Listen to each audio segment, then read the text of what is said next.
सिमरन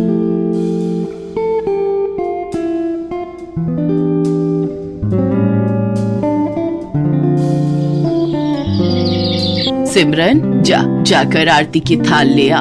हाँ माँ, अभी लाई। आओ बहू, मेरी पोती के साथ गृह प्रवेश करो। ये लो माँ। भाभी, लाओ गुड़िया को मुझे दो।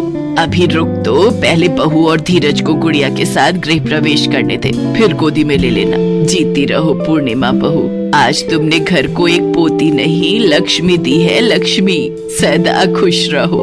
पूर्णिमा और धीरज की शादी 1 साल पहले ही हुई थी। पूर्णिमा आज एक बेटी की माँ बनी थी और हॉस्पिटल से घर आई थी। पूर्णिमा की सास पुष्पा देवी आज बहुत खुश थी। कितने सालों बाद घर में बच्चे के आने से रौनक लग जाएगी। माँ, मुझे आज रात की फ्लाइट से ही ऑफिस के काम से जाना है। 2-3 दिन का काम है, मैं लौट आऊंगा। अच्छा, चल कोई बात नहीं, काम तो जरूरी है। जाओ पूर्णिमा बहू, गुड़िया को कमरे में ले जाओ और तुम भी थोड़ी देर आराम कर लो। मैं तुम्हारे लिए खाना वहीं भिजवा दूंगी। पूर्णिमा धीरज के साथ कमरे में आ जाती है और गुड़िया को सुलाने लगती है।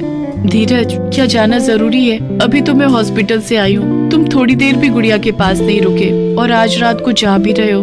अरे यार, मेरा जाना बहुत जरूरी है। तुम टेंशन क्यों ले रही हो? मैं परसों रात तक वापस आ जाऊंगा ना। और वैसे भी राहुल आ रहा है, वो तो तुमसे आज तक मिला भी नहीं है। राहुल की आज रात की फ्लाइट है, वो कल सुबह तक आ जाएगा। और जब से उसने गुड़िया के जन्म की खबर सुनी है, वो तो अपनी भतीजी से मिलने के लिए बहुत एक्साइटेड है। वो भी आ जाएगा तो हम सब मिलकर एक ग्रैंड पार्टी करेंगे। राहुल धीरज का छोटा भाई जो कि कैलिफोर्निया में जॉब करता है। धीरज और पूर्णिमा की शादी के समय वो नहीं आ पाया था क्योंकि उसे ऑफिस से छुट्टी मिलना बहुत मुश्किल हो रहा था। इस कारण राहुल थोड़ा उदास भी हो गया था, पर अब उसे 6 महीने की छुट्टियां मिली थी, इसलिए वो वापस आ रहा था। घर में खुशी का माहौल था, सब बहुत खुश थे। हंसते हंसते धीरज की माँ, बहन और पत्नी पूर्णिमा उसे विदा करते हैं, पर धीरज को नहीं पता था कि वो उन सब से आखिरी बार मिल रहा है। धीरज जिस फ्लाइट में बैठा था वो फ्लाइट रास्ते में क्रैश हो गई और बहुत से यात्री मारे गए, जिनमें धीरज भी था। राहुल जब लौटा तो वो नहीं जानता था कि वो अपने भाई से कभी नहीं मिल पाएगा। धीरज इस दुनिया से जा चुका था। कल तक जो खुशी का माहौल था, आज वो मातम का माहौल बन गया था। माँ, धीरज भैया को गए आज 1 हफ्ता बीत चुका है। आपने ढंग से कुछ भी नहीं खाया। अगर ठीक से खाना नहीं खाओगे तो दवाई कैसे लोगे? राहुल भैया, पूर्णिमा भाभी ने भी कुछ नहीं खाया है। जबरदस्ती उन्हें कुछ खाने को देती हूँ तो एक निवाला ही खाती हैं और रोने लगती हैं। राहुल पूर्णिमा के कमरे में जाता है। उस समय गुड़िया रो रही थी। राहुल गुड़िया को गोदी में ले लेता है और चुप कराने लगता है। अरे, हमारी गुड़िया रानी क्यों रो रही है? चलो, मैं थोड़ी देर तुम्हें बाहर आंगन में घुमा लाता हूँ। अरे, आप रहने दीजिए, बेकार में परेशान होंगे, मैं इसे सुला देती हूँ।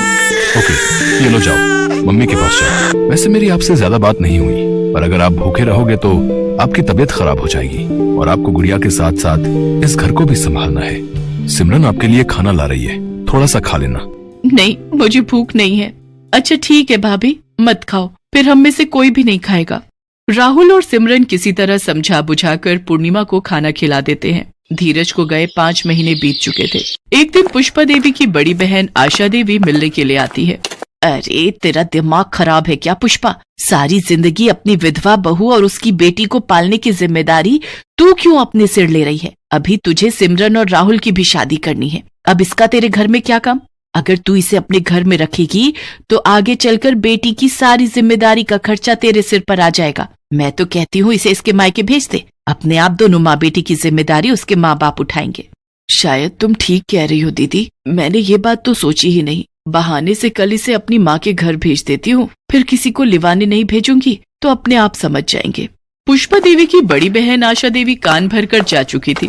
अगले ही दिन पुष्पा देवी ने पूर्णिमा को अपने मायके जाने के लिए कहा। बहू, धीरज को गए 5 महीने हो गए हैं। तुम अपने माँ पापा से मिलने भी नहीं गई हो। कुछ दिन के लिए अपने मायके रह आओ, तुम्हारा थोड़ा मन बदल जाएगा।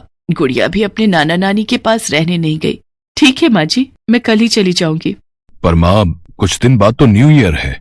मैं सोच रहा था गुड़िया का पहला नया साल है तो हम घर पर कुछ कर लेते। अरे, काहे का नया साल बेटा, जाने दे, कुछ दिन अपनी माँ के घर पर रहने।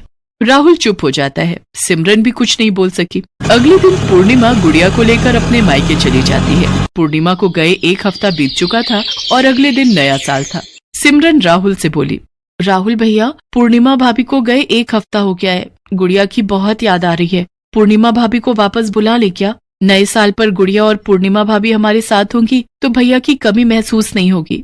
कह तो तुम ठीक रही हो सिमरन, मैं एक बार माँ से बात करता हूँ, तुम यहीं रुको। राहुल पूर्णिमा और गुड़िया को वापस लाने के लिए